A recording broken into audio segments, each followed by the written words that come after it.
Saat ini kegaduhan di pemerintahan masih menjadi bahan perbincangan banyak masyarakat. Pemerintah dan DPR saat ini tengah membahas rancangan undang-undang tentang perubahan atas Undang-Undang Nomor 34 Tahun 2004 tentang Tentara Nasional Indonesia. Pembahasan ini berlangsung di Hotel Fairmont, Jakarta pada akhir pekan 14 sampai 15 Maret 2025. Rapat revisi UU TNI digelar di Hotel Bintang 5 yang hanya berjarak 2 km dari gedung DPR RI di Senayan, Jakarta. Rapat DPR digelar di hotel mewah saat pemerintahan menerapkan efisiensi anggaran. Tindakan DPR RI menunjukkan rendahnya komitmen transparansi dan partisipasi publik, serta menentang kebijakan efisiensi anggaran pemerintah. Koalisi Masyarakat Sipil untuk Reformasi Sektor Keamanan yang terdiri dari 20 kelompok masyarakat sipil menyatakan bahwa pembahasan RUU TNI berpotensi menghidupkan kembali dui fungsi ABRI.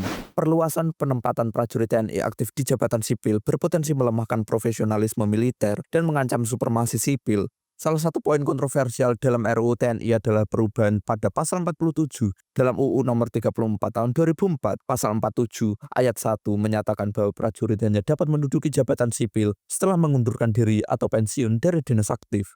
Namun dalam RUU TNI terbaru, ketentuan ini diubah menjadi prajurit aktif dapat menduduki jabatan di kementerian dan lembaga negara, termasuk kantor yang membidangi politik dan keamanan negara, pertahanan negara, sekretaris militer presiden, intelijen negara, sandi negara, lembaga ketahanan nasional atau Lemhanas, Dewan Pertahanan Nasional, Badan Nasional Pencarian dan Pertolongan, Badan Narkotika Nasional, dan Mahkamah Agung. Mengutip RUU TNI pasal 47 ayat 2 menyebutkan prajurit aktif dapat menduduki jabatan pada kementerian atau lembaga lain yang membutuhkan tenaga dan keahlian prajurit aktif sesuai dengan kebijakan presiden. Dan dalam konteks ini bahwa kebijakan ini membuka ruang bagi militer untuk kembali terlibat dalam jabatan-jabatan sipil strategis yang mengingatkan pada era dui fungsi ABRI di masa Orde Baru.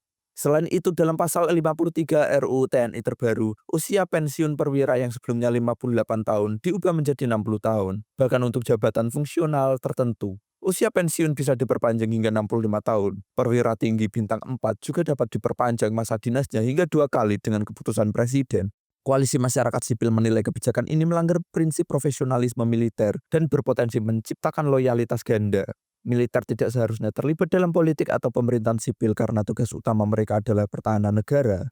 Mengutip Amnesty International Indonesia pada Kamis 13 Maret 2025, RUU TNI dianggap sebagai upaya untuk mengembalikan dui fungsi ABRI yang pernah berlaku di masa Orde Baru. Amnesty menyebutkan bahwa perubahan dalam RUU TNI tidak hanya memungkinkan prajurit aktif menduduki jabatan di kementerian dan lembaga negara, tetapi juga membuka ruang bagi militer untuk terlibat dalam penegakan hukum dan operasi militer selain perang. Amnesty juga menyoroti peran Jaksa Agung Muda Pidana Militer yang diatur dalam RUU TNI. Menurut Amnesty, pembentukan posisi ini hanya akan memperkuat impunitas di kalangan militer karena kemungkinan perwira aktif tetap menjabat dalam struktur hukum sipil tanpa konsekuensi.